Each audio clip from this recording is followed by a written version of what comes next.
where I talk about the free beer. And everybody's like, what? What? Wakes them all up. Well, thanks. When was the last time I was here for a talk? Gosh, it's been over a year, too long. And I actually gave a talk about propagation to this group some years ago. I think it was BC, before COVID, and before current era. And so I repurposed a couple of the slides here. You may recognize them. And I am a contributing editor for the ARL. If you see people with ARL badges and they have different colors, the red, it's like working for a Boeing or something. You see the red dot on the badge, you're like, ooh. If they have the black dot, they're allowed to kill you anywhere in the building, just poof. So the brown ones are contributing editors, which generally means a loose cannon. And I'm not staff or anything like that. I'm a contractor to the league, and that's typically how these things work out. And so I've been the editor of the handbook now since the 2010 edition, and the antenna book since the 22nd, I think, or something like that. So, and I'm basically kind of retiring from the big books. They're all going to be replaced by Chat GPT anyway. So, it maybe I'm getting out of the big book business right at the right time. And there's been a number of other things. How many grounding and bonding for the radio amateur book owners are out there? Ah, there you go. Okay, I think I gave that talk to this group once as well. Yeah. I received a question, actually a couple of questions from people that have heard your presentation before. Yes. And they brought up a pirate story. A pirate story. If you were going to do a pirate story. Oh, I have a few, and they're the Shaggy Dog stories. It's like. Several of them are here, and I don't want to name any of them, but they were. Well, okay. Well, all right. But it wasn't it Talk Like a Pirate Day a few days ago. Some of them I can even tell in mixed company. But what's the organization for pirate radio operators? Well, the ARRL. Okay. All right. We'll stop there. And so we've done the grounding and bonding book, and how many people have a handbook from the last decade or so? There you go. There's my peeps. And an antenna book. Okay, it's my fault. Yeah, see, there we go. Grounding and bonding, antenna modeling, bunch of other things. It would amaze my high school English teachers to find out that I made my third career as a technical writer and editor. I'm going to my 50th high school reunion here pretty soon. It's like, oh my God. You forgot the 3 experimental books. Oh yes, the hands-on radio columns. 15 years of those and 180 columns, and those are out as books and stuff now too. So, yeah, I took a picture of all the books. Ellen made me throw them away. She said, "Oh, you got too many of them. You just save one." So I stacked them all up and took a picture of them. And got rid of them. I got a few left. So, anyway. It's been really a very rewarding thing. When I started out, of course, we all learn from our friends, and then we get the reference books and we unlearn everything that our friends taught us and learn the right stuff. So I started out learning from QST, like a lot of people did. And then there was a little book called Understanding Amateur Radio, is one of the red and blacks, and it was sort of a bridge up to the handbook. And I would launch into the handbook, and I would read it, and I wouldn't understand it, and I go back to understanding, and then I go back to the handbook, and after a while, it starts to make a little sense. So I had no idea that I would ever wind up being the editor of such a thing. It's just, and there's some pretty big shoulders if you go back into the history of the league of the people who were editors of that. So anyway, it's nice to be here and do these books and things like that. So tonight I'm going to talk a little bit about the new book, where it came from, and then jump into some propagation topics, and I'll kind of fire hose you through that, and then we'll open the floor to questions until you get tired of inscrutable answers, and off we will go. So, propagation here to there, and there we go. Okay, so propagation is really what makes amateur radio so exciting. Whether you love it or hate it, propagation that is, it's the key. Nobody can do a radio contact without some kind of propagation. Even if you're from here to over there and you're setting a world distance microwave record that's 100 meters, it's still interesting and exciting. So until somebody figures out how to replace propagation with something wired, it's still going to be a key part of amateur radio. And it's so variable, even up at VHF and UHF and microwave. Every day there's something different about what's going on in propagation. Just the weather on microwave frequencies can make a huge difference. And of course, on HF, the frequency bands are different, the weather affects it, the season, the sun, the person in the next door with the variable frequency drive, washing machine, all these kind of things. So it's never cut and dried.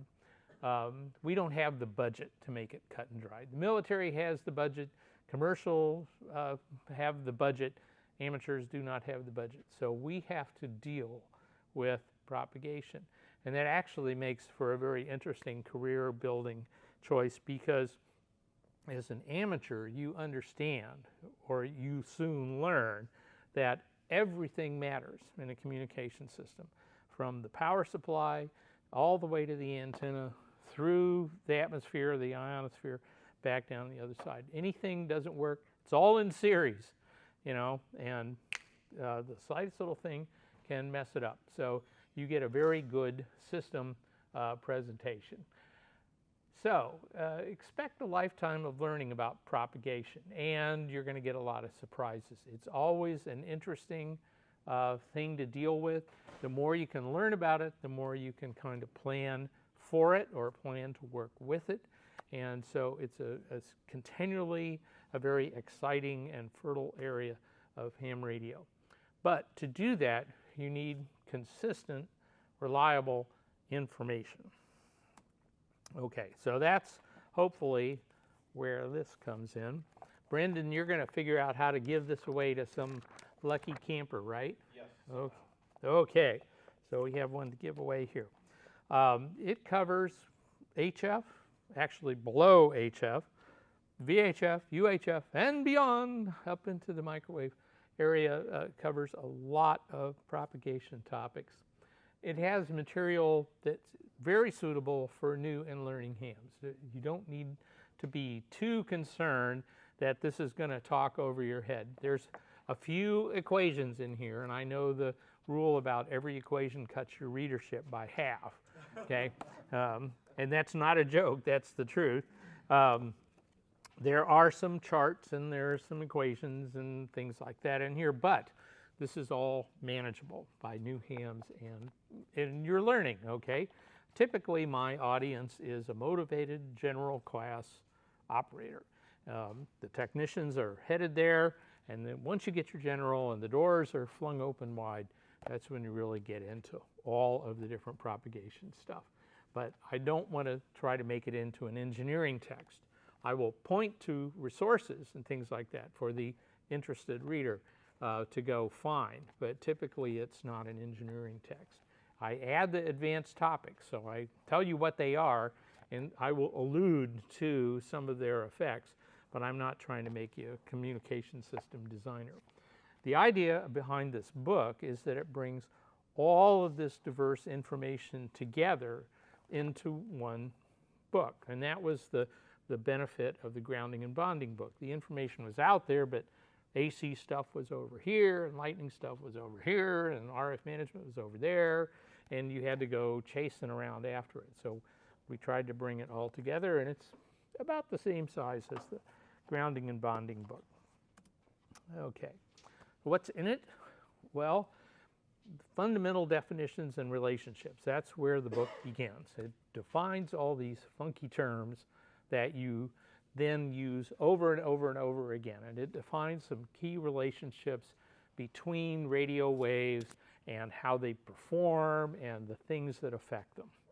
So you learn about waves and how they move around, the fundamentals of that. Then we jump into the sun and the solar activity. Since it affects propagation so strongly, then it's important to understand what's going on the sun, or just outside the sun, or between the sun and the earth. What's going on up there?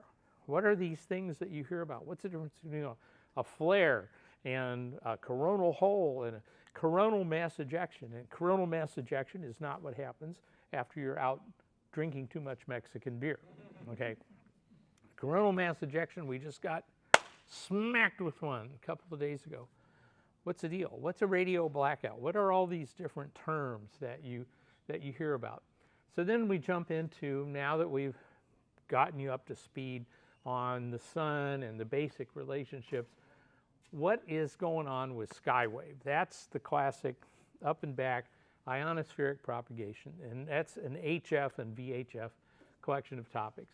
VHF, UHF tends to be non-ionospheric and mobile propagation for mobile VHF, UHF. So we covered that separately. Then propagation prediction with all this software, and we've got computers. How do you predict what's going to be happening? And there are predictions for HF and there are predictions for VHF, UHF, and microwave.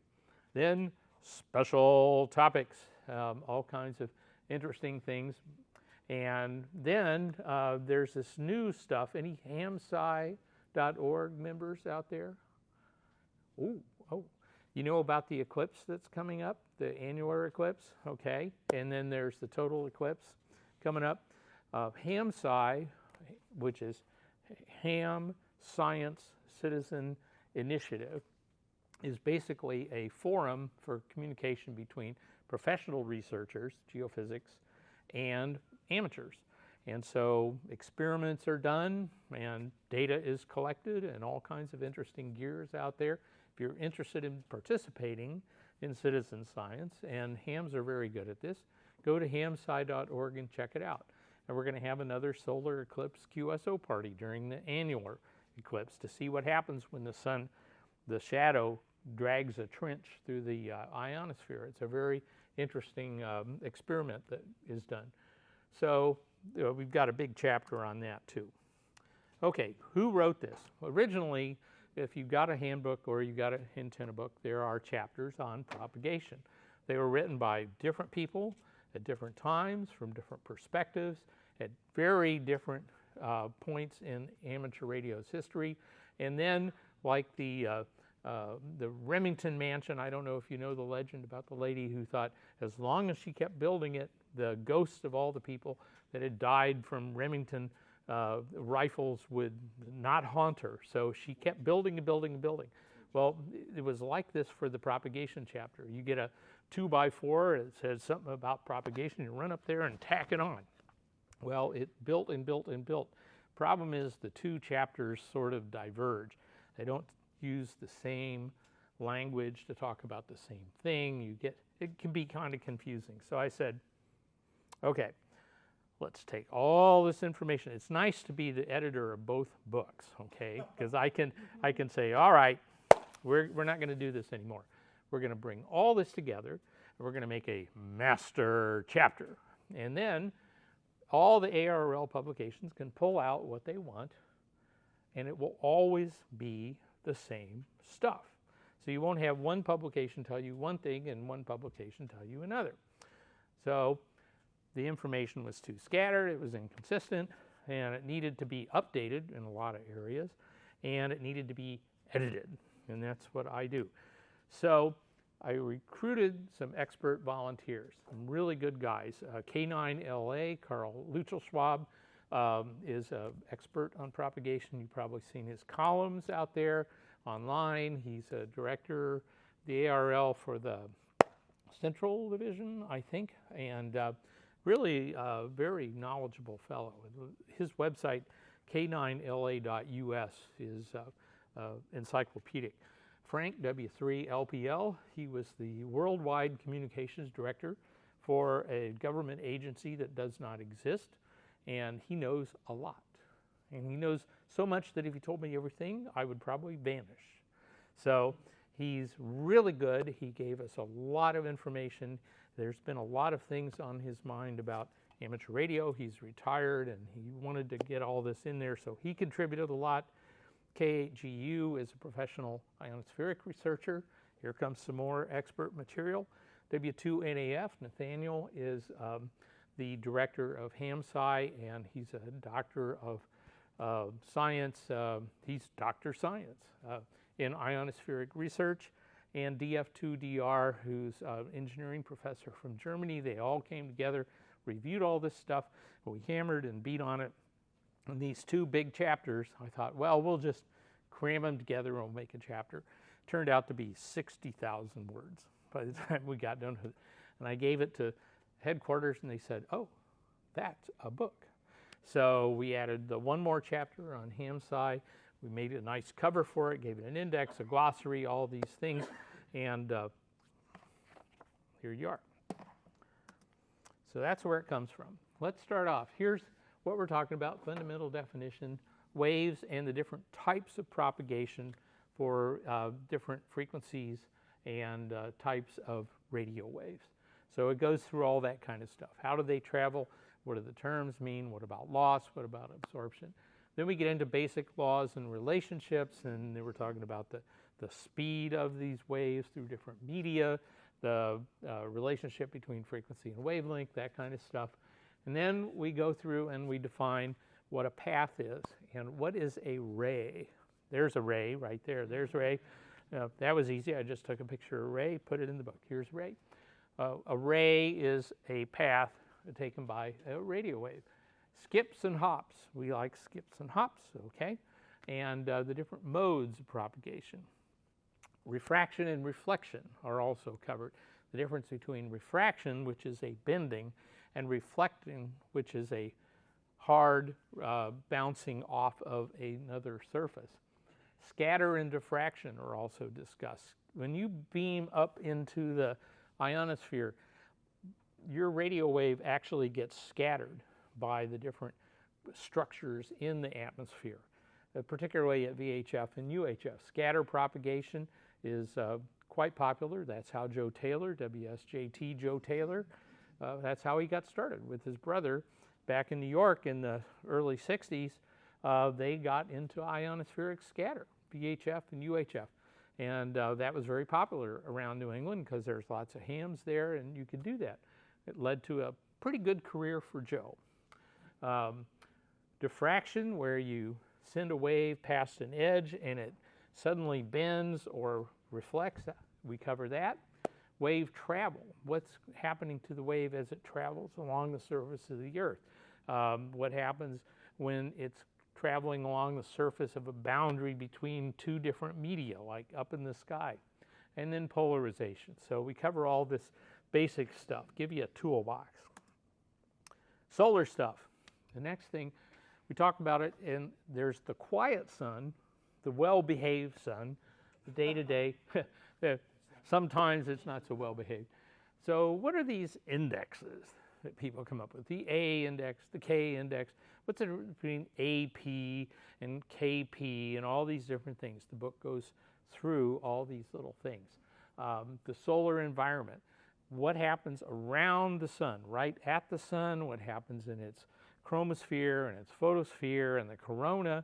Then there's what happens, what is being ejected when they talk about coronal mass ejection, with these charged particles that get blown off the sun, and the flares, and the interplanetary magnetic field, not the geomagnetic field, but the interplanetary magnetic field. All these things are very interesting. And where do you get data on this stuff? So that's all covered. Then we talk about the 11-year solar cycle, and it's really 10.7 or something, and sometimes it's 10 and sometimes it's 12, and it just kind of goes up and down, and we're still not real sure why. There's some really interesting theories, but it being about a zillion degrees and 93 million miles away, it's kind of hard to do experiments on it. So we watch and we guess. Sunspots. What are sunspots? Why do they come in cycles? We don't know that either. And but they do affect propagation. So how do they behave, and what is the correlated effect on Earth? How can we tell?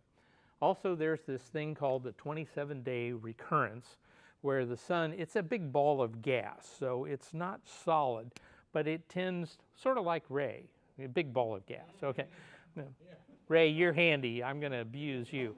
Okay, so the sun is rotating, but it rotates at different speeds at different latitudes, which makes things really interesting. But HF propagation tends to recur every 27 days. If you want to know what it's going to be tomorrow, look backwards 26 days, and you'll get a pretty good idea. Then we get to the fun stuff, the active misbehaving sun, where you get flares and all this exciting stuff in coronal events. So we go through and we talk about what all the difference is and why they are different. For example, a solar flare, which is basically an X-ray event, will come in and cause a radio blackout. And if you look on the maps online, you'll see this big angry red spot. And that means it's deposited a lot of electrical X-ray energy into the ionosphere and deionized stuff, and suddenly the radio waves are absorbed instead of propagated. And that goes away in a few hours. If coronal mass ejection comes along and it's geoaffective, a nice way of saying, smacks us, and it disturbs the geomagnetic field, then we get bad conditions for a few days. So there's a difference between these two things. We talk about all these different things, so when you hear about them, you'll know what to expect. So you talk about the ionosphere. It's basically created by the sun. Solar UV, ultraviolet, and other types of radiation come in, and they hit the upper layers of our atmosphere, and they knock the electrons off. Ping! They have enough energy, the radiation has enough energy to cause the electrons to fly off, which leaves positive charged stuff and negative charged electrons. Well, this is sort of electrically conductive. So when you send an electromagnetic wave up there, it's affected. And the sunspots affect it because as there's more sunspots, you get more solar activity, more solar UV. It's not necessarily a sunspot beaming at the Earth. The sunspots indicate that the sun is more active and more UV comes out. So the UV hits the ionosphere, ionizes it more strongly or less strongly, and that affects propagation. And the angle of the Earth and the season and the time of day and all these things, all these different angles affect propagation. There are lots and lots of variations in the ionosphere. You've got the solar cycle. There are seasonal effects, day to day, hour to hour because of solar events. There are regions up there, D, E, F, and F splits into F1 and F2 through the day, and then they recombine at night. Now, the terminology we're most familiar with calls these things layers, the D layer, the E layer, the F layer. Well, that gives the impression that there's sort of a coating of some sort. These are very big regions, okay? They're many miles or kilometers thick.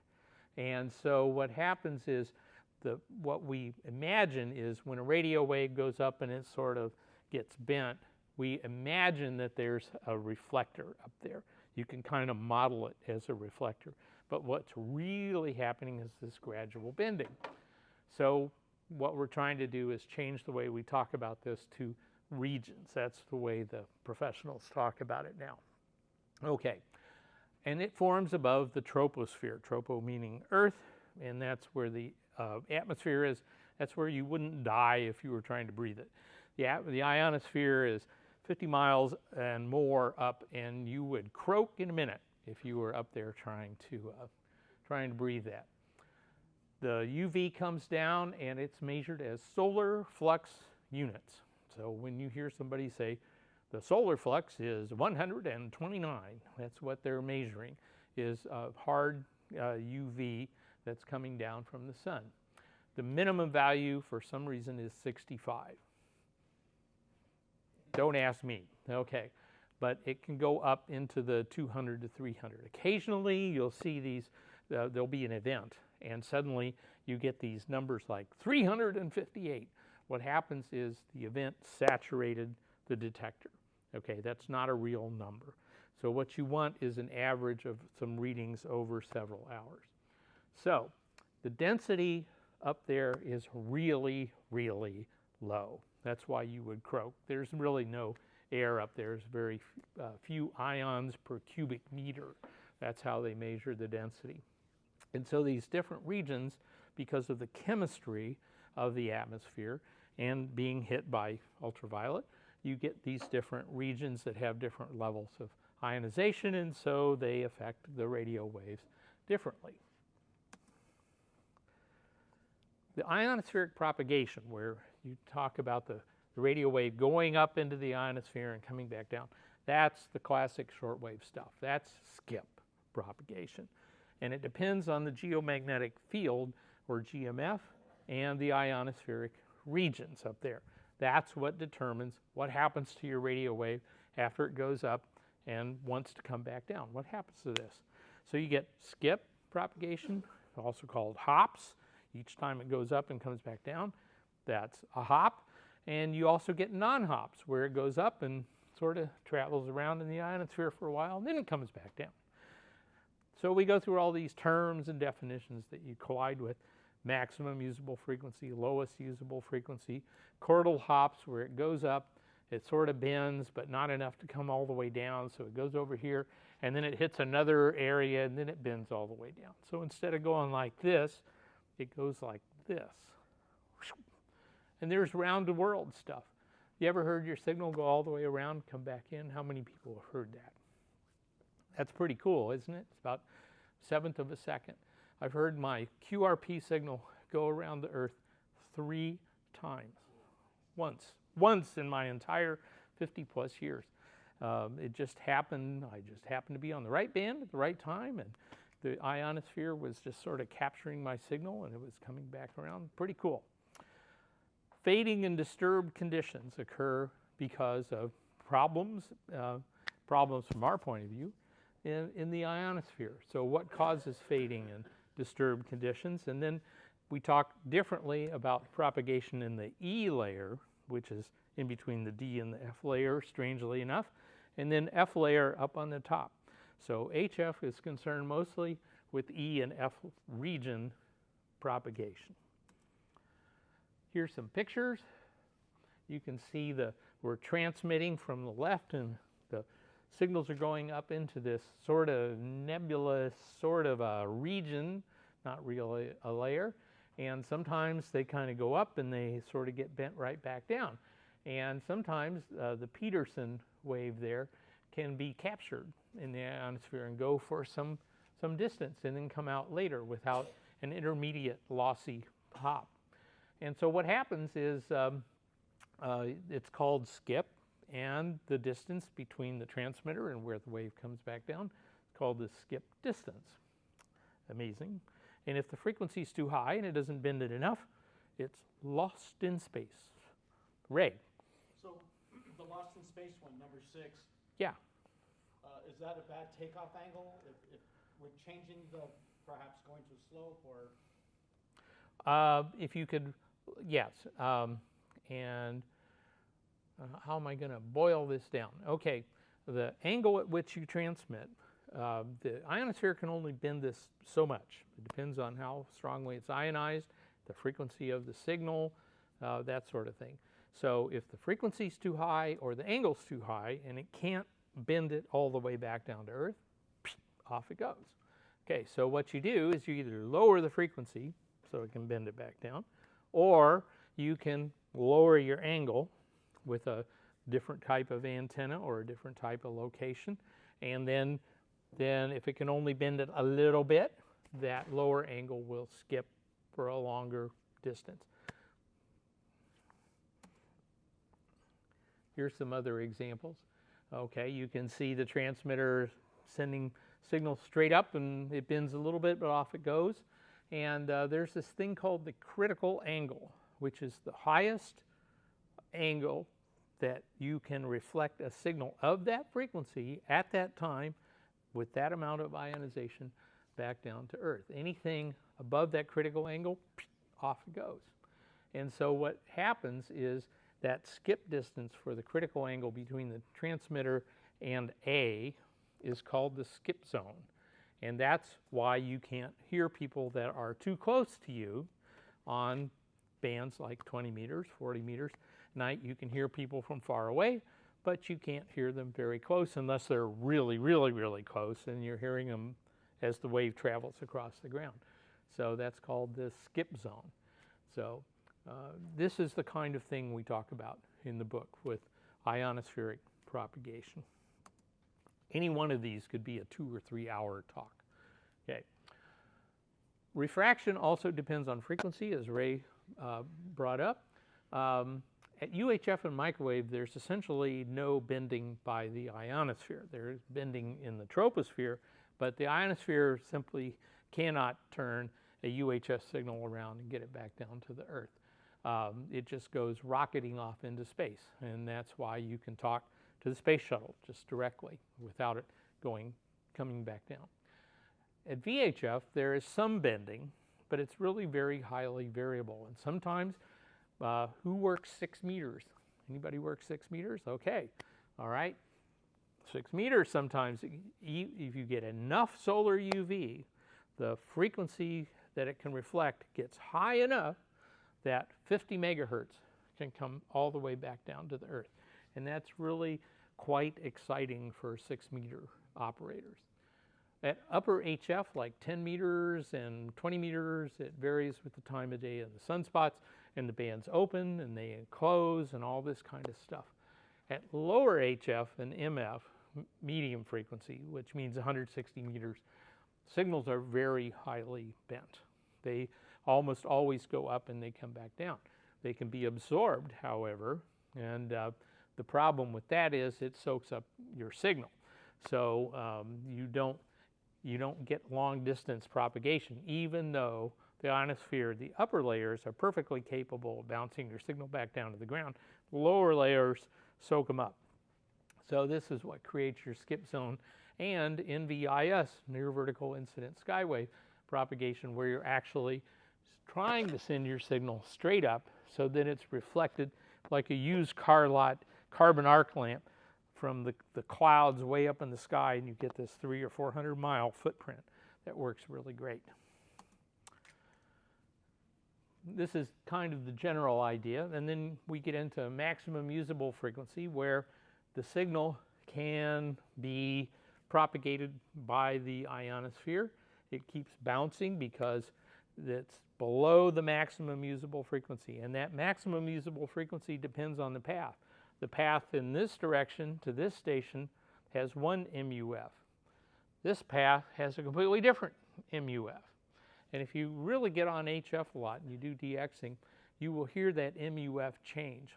For example, in a DX competition, in the morning, you're waiting for Europe to come in, and you can hear the guys in the East Coast. It's always the East Coast. The East Coast is working Germany, and you can't hear the Germans at all. And then you hear them a little bit, and a little bit stronger, and then suddenly, that last hop over the East Coast from the Atlantic opens up, and bam, you're right in the middle of Berlin. So you can hear that MUF changing in real time. So what happens is you get more sunlight, the ionosphere is able to bounce higher and higher frequencies back down to Earth. Refraction also depends on frequency. So, what did I do here? Oh, okay, absorption. Yes, I wanted to get back to the absorption problem. The D layer down at the bottom, the D layer is an absorbing kind of a thing. When it's illuminated, there's so much ionization down there that it becomes a bad thing. And so the signal is absorbed as heat. It's dissipated, it's reflected and scattered. It's like fishing in muddy water. The fish can't see your lure because of all the scattering. So the D layer soaks up your signal. And that's why, for example, if you listen to the AM broadcast stations, okay, you can't hear Chicago through the day because the D layer is illuminated and it's soaking up all the signals. But after the sun goes down, suddenly you can hear it start to come through. And that's because the D layer went away. The higher regions are still illuminated enough. You still have enough ionization up there to turn that 950 kilohertz signal around back to the Earth. Absorption is always a problem by the atmosphere at microwave frequencies. And as you get up into the several dozens of gigahertz, you can see frequencies at which water, oxygen, other gases are resonant actually at the microwave frequencies. The molecules are. And so they soak up that energy, they couple to it, and they turn it into heat. And that's why your microwave oven works. And that's why it operates at 2.4 gigahertz, because it's a resonant frequency for water, and it makes those water molecules move around, and that makes heat. Same thing happens up there. And that's what creates the lowest usable frequency, when the ionosphere soaks up your signal and it just is not strong enough to get to the other end because it got dissipated as heat. So what you want, and this is how the commercial and the military guys approach it, they say 90% of the time I want a signal strength that's going to be X number of dB above minimum, and I want to be below the maximum, above the lowest 90% of the time. And when they do the calculations, they come up with the optimum traffic frequency, and that's OTF. So if you go look at all the predictions, they'll give you MUF, LUF, and OTF. So if you want to make a schedule, you want to be close to the OTF. If you want to see how far your signal can get, you want to be close to the MUF. And you want to stay the heck away from the LUF.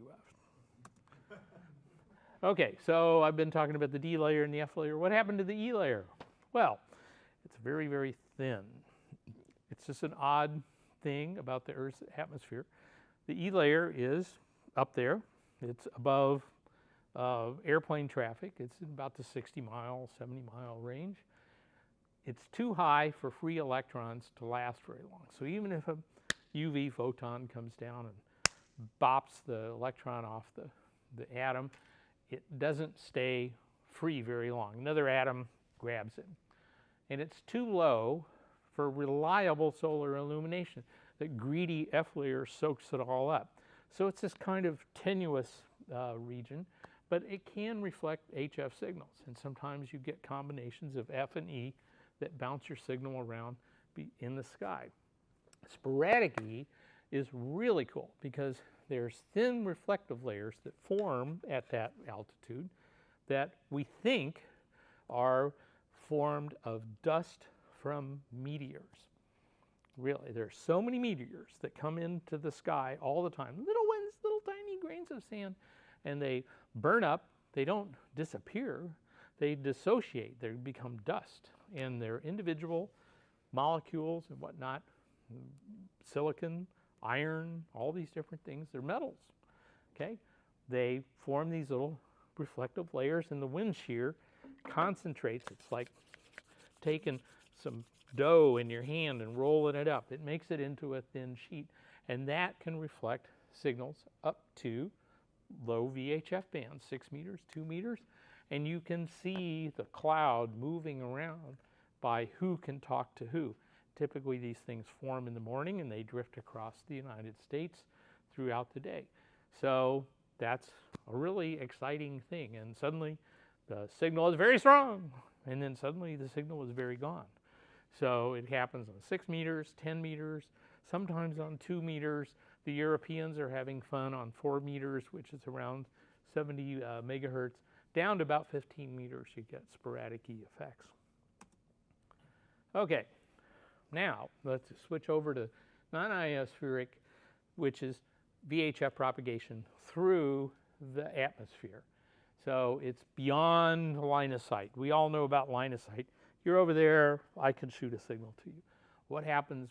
How can I talk 200 miles, 300 miles, 400 miles? What's going on? Why is Arkansas coming in on the repeater this morning? What the heck happened there? That happens every once in a while. The structures in the atmosphere create opportunities for propagation because they create regions that have different electromagnetic characteristics. And so you get refraction, which is the bending through, like, for example, water vapor. You get ducts. Why a duct? Oh, come on, no Marx Brothers? Like goose or chicken.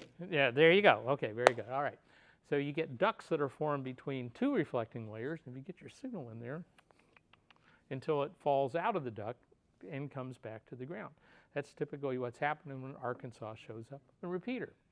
You also get scatter when you get different types of media, whether it's like a cloud or rain or precipitation, then you can bounce signals off of that and get 300 or 400 miles on microwaves. You also get fading because it can soak up. The rain can scatter, it can also absorb. So sometimes it works in your favor and sometimes it doesn't. If you want to predict tropo, it's called tropo propagation, there's things like Hepburn maps. This guy figured out that if you looked at weather maps, he could come up with predictions of where it was likely in the atmosphere to form these ducts and other things, so you can figure out when it's a good idea to go out and try to make these long distance VHF plus contacts. Weather maps, they tell you a lot too. You look for fronts and you look for high pressure domes, like we had one this summer. There were about 4 or 5 days where 2 meter propagation, 300-400 miles was the norm. And all you had to do was get up there with a dipole or something, and you could work people all over. FM radio is the same. What's that? FM radio is the same way. Yes, FM radio is, you listen to FM radio to find out when this is happening. They let them do the CQing for you, and when suddenly you can hear Chicago and Cleveland and whatever, then you get on 2 meters, which is a little farther, and start calling CQ. Question? Quick question. On the last 2 slides, you mentioned that layer coming from the meteor dissociating. Yeah. And then the scatter. So how does meteor scatter fit in with that? Okay, meteor scatter is you're actually bouncing a signal off the ionized trail. And you can do the same thing with an airplane. Basically, it's just a little reflecting thing in the sky that happens to be a long trail, ionized trail from the heat and the friction from the meteor. Whether the meteor becomes a meteorite and hits the ground or not is immaterial. So in the E layer is typically where the trails form. And so in the morning, for example, you can get on, run your meteor scatter WSJT protocol on 6 or 2 meters, and you're beaming east typically to where the sun is coming up, because that's how the Earth is turning, so that it's moving in the direction of the meteors. It's like bugs on a windshield, okay? When the Earth is moving through it, you want to beam at the windshield so the meteors have the maximum velocity and they make the biggest, nicest, juiciest trails. So you get on with your morning coffee and you get up there and you run MSK 144, you can make some pretty good contacts. Every morning they're on. Ping Jockey, Pingjockey, Ping Jockeys is the name for people that operate off meteors. Pingjockey.net is a good website. Question? Yeah, interesting question. All right. I do a lot of talking on 80 meters. And you know how 80 meters is a very complicated band. It's an Very interesting, Okay, yes. here's the thing. I see several people every day, or at least maybe in the morning or whatever time, someone that, like, you know, after this AM, like 1 or 2 AM, and I hear the same group of people every day, but in different states. Ohio, I have some people down in West Virginia, I have some people on the East Coast coming in really strong every day. But then, of course, they pretend they're like the main characters of Seinfeld, but then you've got your side characters, which sometimes show up, which are not the main characters. So sometimes they'll be strong, and sometimes they'll be weak, but it's always the same main characters who are always the strongest. Right, But they're not in the same spot. I have an inverted V antenna. right. So what you're hearing, and she says, okay, I'm on at the same time every morning. I'm on 80 meters, 75 meters voice, I guess. Okay, and you're listening, same frequency more or less, and you hear different groups every day. Why is that? Okay, it's because of variations in the ionosphere, how much solar UV came in before, how quickly that ionosphere relaxes after the sun goes away. And so whether the geomagnetic field is disturbed or not, depending on whether the signals are lossy. Our main characters, which are, like I said, represent the main sign character, they're always coming in on the same strength and the same. Right. They're always there every day. They're So always the there whole every main day Group, I can hear them, but they're in several different states. because they have an effective antenna and a big amplifier.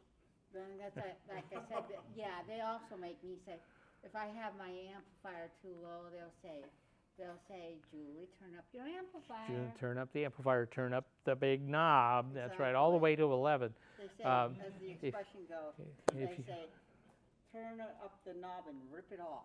And rip it off. You know, the thing is, if you get into antenna design, particularly dipoles, which are great on 75, they're wonderful antennas. If you put them at the right height, you can get a very good compromise between the signals that you're sending straight up and signals that you're sending out at angles that come down at Julie's house, okay? So you want your antenna to be at the right height. That affects its vertical elevation pattern. What's also interesting about my antenna system, sometimes it acts like an NVIS, and other days it acts like it has, Yes. I have reached Europe on 80 meters. Yes, yeah, you can do that, you know, and even a simple dipole will radiate a lot of energy all over the hemisphere. Some days this stuff goes a long way, some days it does not. Some days this stuff goes up and comes down really strong, and other days it does not. And depending on where you are in the solar cycle, even 80 meters can escape to space. So back to VHF. Let me keep on rolling here so I don't run it too late. Okay, so we're back to VHF stuff.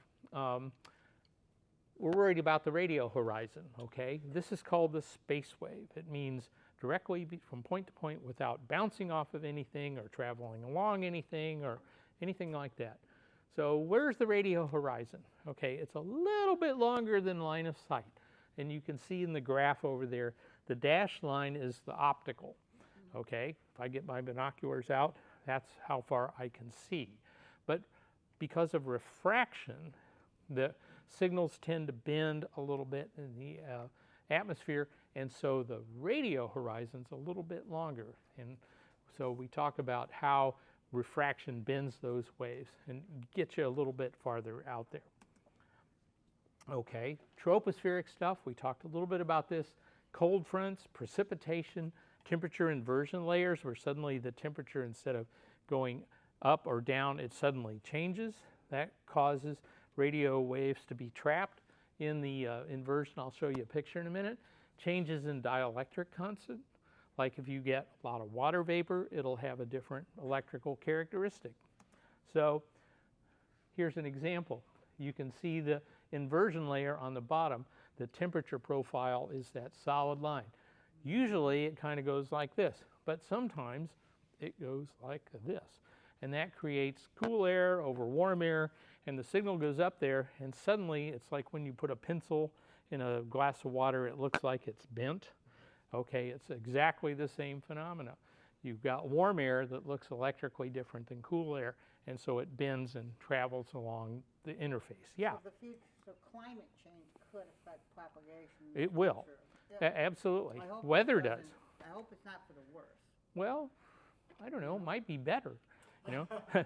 If the sun went nova, you know, we could work DXCC on 70 centimeters for about an hour, okay? And then it'd be all over. Getting the cards would be really tough. Okay, so you also get this ducting business. When you get a weather front coming through here and we get some real doozies, point your antenna parallel with the front line and see what you can work on 6 meters or 2 meters or 70 centimeters. And whoever brought up FM stations, Yeah, listen for those distant FM stations, and when they pop up, get on the air.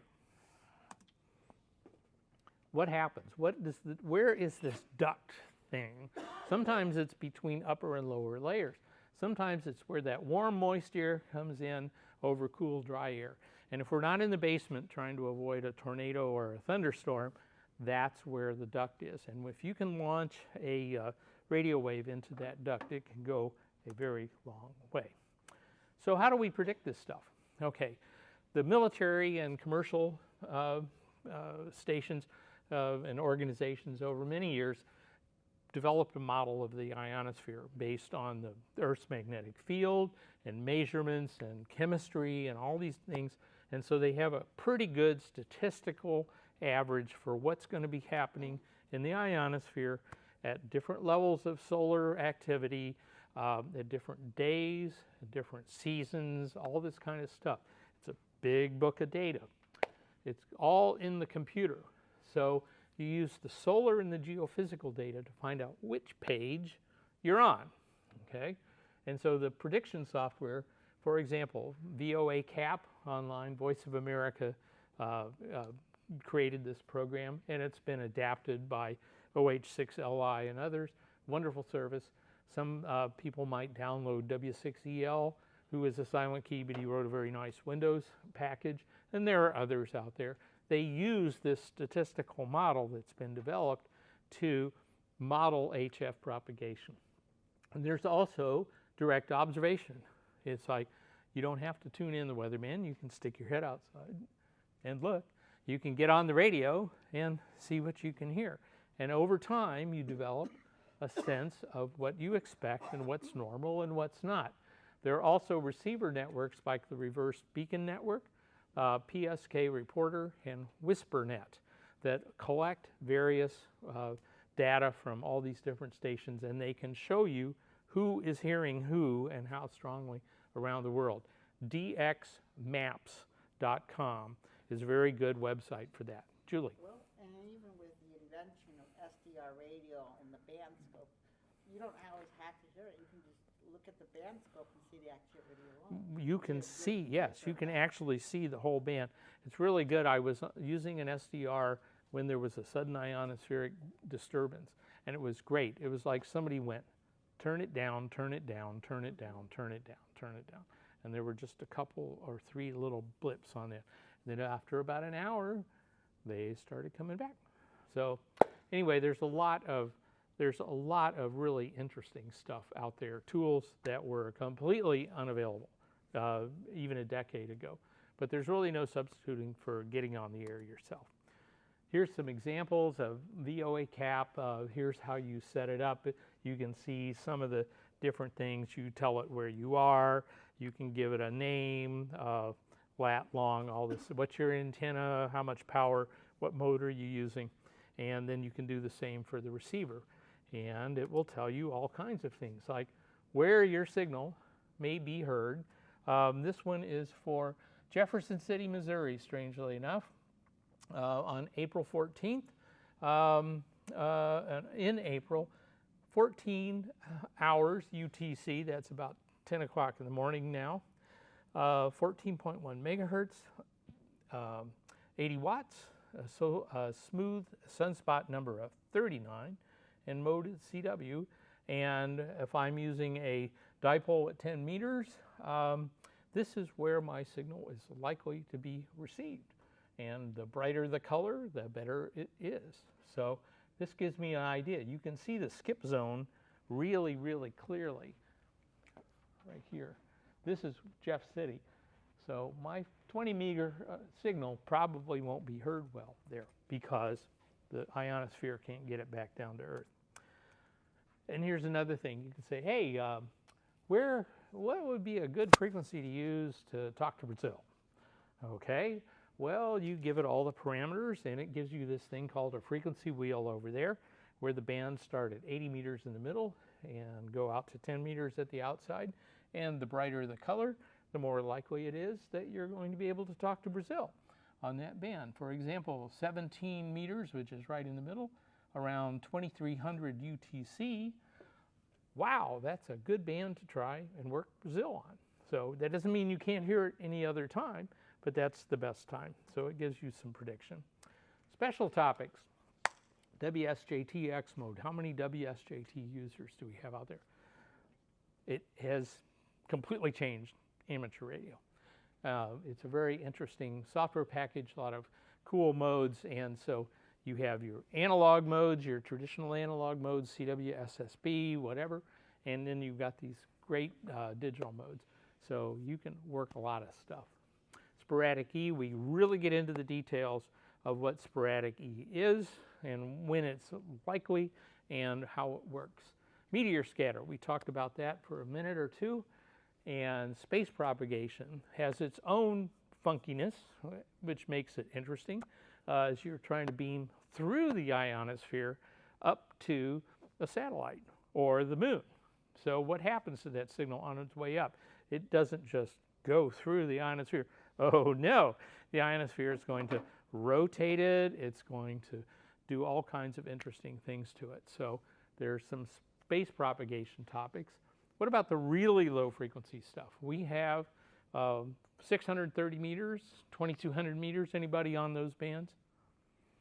Dipoles are kind of big. Okay. But that's below a thing called the electron gyro frequency. Isn't that a cool thing? Gyro frequency. It sounds like a Disney character. Okay. Below the electron gyro frequency, which is how fast it spirals around the lines of the Earth's magnetic field, propagation acts completely differently. So when you go below 160 meters into the AM broadcast band and down below that, you get some really interesting effects. So we talk about that. D region propagation, it's absorptive, but what about these low frequencies? How does D region propagation work? And then there's some cool new theories about new stuff that's always being discovered. You would think that after 100 and something years we knew everything about propagation. What happened was in the 60s and 70s, research into HF propagation kind of stopped because everybody said, oh, satellites would be great. We've got these satellite things up there. We got microwave links. We don't need that HF stuff. It's a pain in the neck. The antennas are really big. It flutters. It has noise, all these things. And then we kind of discovered that maybe satellites aren't as reliable as we thought they were. And maybe we wanted to have a plan B. So everything kind of got turned back on in the late 90s. And so we're discovering some really interesting, cool stuff about the ionosphere. This is the citizen science group I was talking about, hamsci.org. Go there, you can sign up, doesn't cost anything. Some interesting topics, lots of projects, papers, all sorts of stuff. We've got the upcoming eclipses, October 14th annular, which is the moon is smaller than the sun, so you've got a little ring. You'll be able to see it in Texas, Austin, for example, New Mexico. That's October 14th, so we're going to have a solar eclipse QSO party where you make contacts and report your signal report. And then April the 8th next year is the total. And if you really want to go see some amazing stuff, go to Carbondale because that's where both of the total eclipses have crossed. And you get some people that are really out there that they want to go to this magic secret spot. Yeah, there you go. Networks of individual station receivers are sponsored by HamSci, the Reverse Beacon Network. I'm working on a project to get a new Reverse Beacon Network receiver, which has an automated CW decoder and a RTTY decoder and that sort of stuff, all the way at the very southern tip of South America. There isn't anything down there. Ushuaia is the city that's down there, and so I know a guy who knew a guy who knows the guys down there. We're trying to get somebody to put one up down there. The researchers love this stuff because usually you get a research program, you might get enough money to have 2 or 3 or 4 stations of receiving something. You get into ham radio, there are thousands of us. We're everywhere. We're like ants at the picnic. So we're developing these little things called the grape SDR and the tangerine SDR. I'm on the board of HamSci. And so we're using TAPR, T-A-P-R. The digital people are working with us, and some professional folks. We're putting together these little SDRs that are going to just sit someplace, and they're going to soak up spectrum, and they're going to send that data to a big service at University of Alabama. And so all of this stuff will be recorded, and the researchers can then soak it up. The grapes are the little ones that listen to a single frequency like WWV. The tangerine is a full HF spectrum inhaler, and all that data is going to wind up available for researchers. So the more people we have involved, the better. And we're going to look at eclipses, we're going to look at CMEs, we're going to look at southern ionospheric disturbances, all this stuff. You can do this too. You don't have to have a lab coat even, okay? If you're interested, if you're willing to work this through, if you're willing to put up this thing, connect it to your internet, and put up a dipole in the backyard, you can have a grape. I've got one on the way to my house right now. I'm going to go put it up in Steelville with a 10 megahertz dipole, and I'm going to listen to WWV. And when these things happen in the ionosphere, they make the ionosphere path move up and down, and you can see the Doppler shift on WWV. And by recording it and giving it to the scientists, and they look at it from several different places, they can figure out that waves are moving through the ionosphere. Are you saying that we're watching a skip in real time? Yes. Like, so Yes. It's not like you have to refresh, so it's like watching a movie in real time. Yep. Oh, that's, Yeah. Go to the ham size stuff. There are some movies in real time where you can see. I don't mean it's a movie, but you'll actually watch and where the Well, they line- make a movie out of the data, Okay, the movie, right, but it's a 24-hour data? Is it? as long as they got it recorded. Okay. It's really fun to look at. You can spend, you can waste, I mean spend hours watching this stuff. Okay, so now you get this book, you know, whatever, you go read your handbooks, you read the articles, and you get on there. It's something you just got to do the reps, okay? So it's like, how do you get to Carnegie Hall? Practice, practice, practice. Thank you. Okay, so how do you get to VUCC where you work 100 grids, or DXCC where you work 100 countries? Listen, listen, listen, listen, so that you hear what's going on and you learn and you connect that to how you make success, and then you operate. Listen and then operate. It's like the 4-part cycle of life. Observe, judge, act, repent, okay? But if you're out there for Parks on the Air, Field Day, ARES, if you're going to be successful, it's just like the operational part. You need some know-how, you need to plan. Propagation is a key part of that. So the more you know about propagation, the better you can plan. And then you get on the air and you learn and you understand, and there's really no substitute for that. So I think that's it. And so I'm open for more questions. Yes? Ionospheric sounders. Yes. Do you watch them? Can you watch them? There are some places where you can watch them in real time. And you can get, an ionospheric sounder is a thing that sits at ground level and it shoots the signal straight up. Some of them are oblique and they go this way, but mostly they go straight up. And they transmit over, it's like a chirp, and they start low and they go high. And then so they're watching with a different antenna what comes back from the ionosphere. And so what you hear is the signal coming back, and the frequency gets higher, and suddenly it disappears because the critical frequency has been exceeded and the signal's going off into space. But there are different layers. So you get all these different echoes that are coming back. So it's like an ionospheric radar, really. It operates at different frequencies. And that's where we get a lot of information about what's going on in the ionosphere. Other question, Ray. Getting back to listening at the same time of day, but getting different sections of where you're hearing.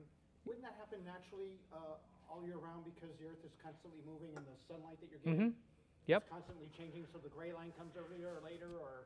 Earlier, later, different direction.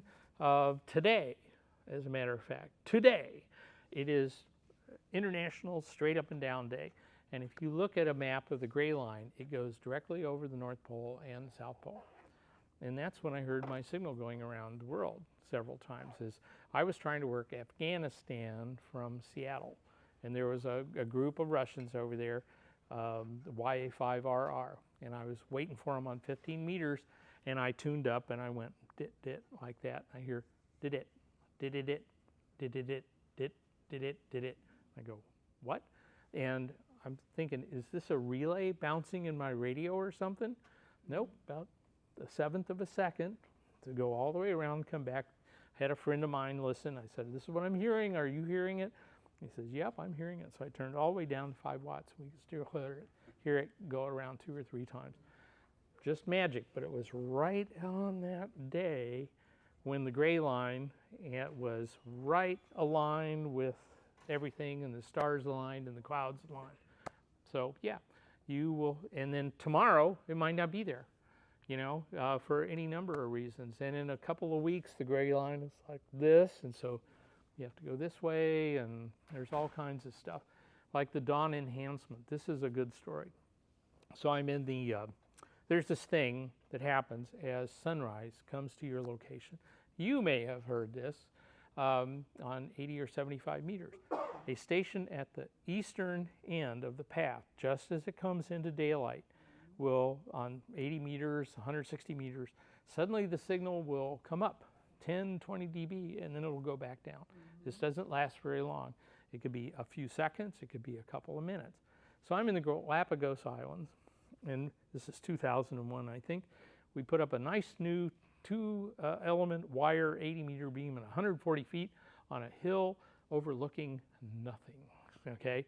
So Europe is this way, Japan is this way, United States is this way.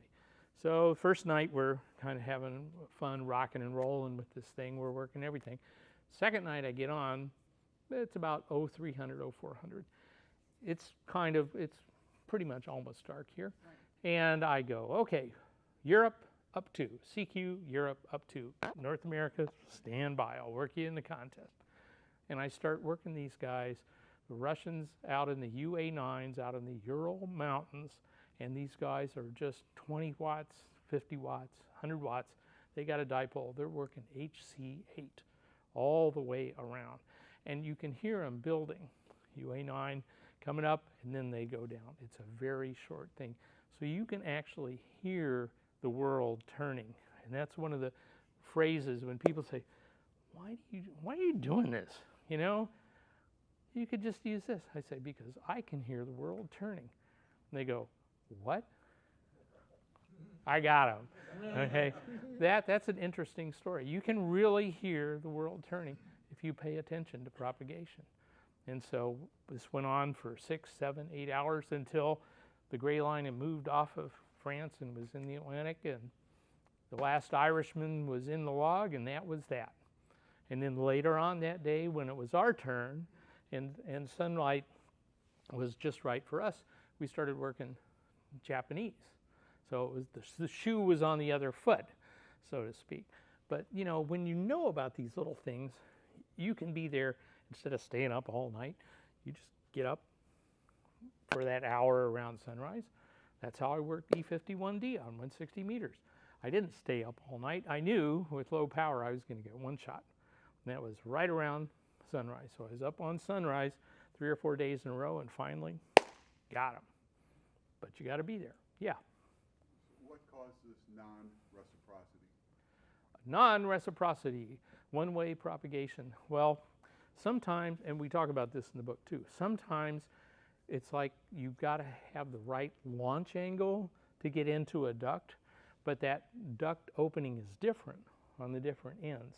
So what takes your signal and propagates it from one end, and you can hear it on the other, that same structure doesn't exist going back. That's one example. Another one is I've got a really low angle antenna, like a vertical. You've got a dipole, which is a high angle. You're going to hear me, but I'm not going to hear you because of the difference in angles. So there's a lot of reasons why the path is different. Everything matters in ham radio. Yeah. I've heard what you were talking about before, and I've experienced that I just associated that as the van's opening up as opposed to what you were saying when you hear them coming out south and coming up and then coming back down. Yeah, that's called the dawn enhancement. It's pretty cool. Yeah, and there's lots of things like that where suddenly you've got a window of mutual darkness of 15 minutes, and K3LR, big stations like that, they know that, and they make a schedule. So I'm going to be there for 10 minutes before and 10 minutes after, and this is our window of mutual darkness that we can get a signal through on 160. At the stations, when you look at the photos of what they have, and it's like, there's no way I can compete with that, with being in an HOA and all that stuff. If you're there, Yeah. if you're there and your buddy is not, that's the thing. You got to know. It's like deer hunting. There's no point in going out at noon, or fishing. There's no point in going out at midnight. You got to be there when the fish are biting or the deer are eating or whatever. Something like that, I have to call Julie late at night, or Does he call you late at night? Yes. Yeah. There you go. Oh, Julie, it's it's opening really strange. It's really embarrassing. When you're in contact and all. There's of a lots sudden of things somebody that are moves. really embarrassing. It's like you're like talking to somebody and right in the middle of the contact, the whole thing fades away on you. Have you ever had? Oh, that happened to me just last week. And it's like you feel bad because it's like you didn't want the person to think that, well, I didn't like you anymore. Yeah, so I turned the power down. Yeah, we've all done. Okay, all right. So I'm talking to VY1JA, who's up in Whitehorse, okay?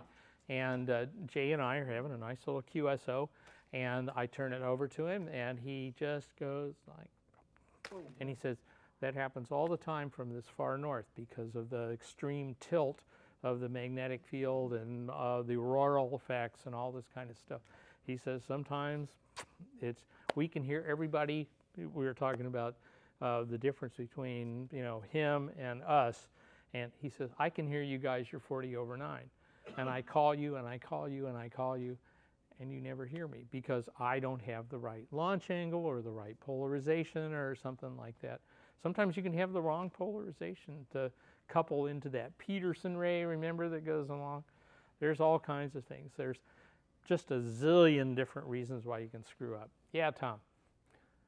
What time did you say you worked for E5 on 160? If I told you, I'd have to kill you. No. Let's see. Yeah, they're already gone. What time was it? It was right about 1200. It was right about 7. It was getting light, so it was maybe a little earlier than that. It was between 6 and 7. So you caught that half-hour bump before dawn? Yep, I could hear them building. There's no point. You can hear other people calling them, and they're just, and so you just wait and say either they're going to build up and I'm going to work them, or they're not. And so we got stronger and stronger, and started hearing an 8 work them as Sunrise moved over Ohio, and then it got stronger here, and I called about 3 times and I got them, and then it was gone. Here's an interesting one. Sometimes I'll be talking on 80 meters, and there's this delay. You're an 80 meter girl, aren't you? Yeah. But sometimes I'll notice like a 20-second delay, and you're done talking, and there's nobody talking for 20 seconds. It's like all of a sudden static. Then all of a sudden they come back on. It's just like 20 yeah, seconds. static is weird, atmospheric stuff. Yeah, 80 is a strange creature. 80 is, well, it's fun. If it It was is. easy, it wouldn't be any fun. Okay. Right. Any other questions before we close it up? I think I've done my damage here. Brendan, why don't you give away that book? How about we head up to tickets? We'll actually have a couple of giveaways after the book, so. You're kind of coordinated back there. There you go. Oh, they're handing out the magic tickets. There you go, Julie. There you get your ticket. Oh, there you go. Thank you. Now you know why I'm calling you, Julie. And if you don't win, it's only $20 to buy the book on ARL's website. How come they all have Brandon's name on it? Yeah. Ward, would you like one? Yeah. That happened to me. I went to Hamfest and I won something for the first time, and I just passed my extra, so I won an extra class manual. Never fails. All right. All right, where's the pot to draw from? Everybody have one? Got a ticket? Everyone got your tickets? Stir it on up. Now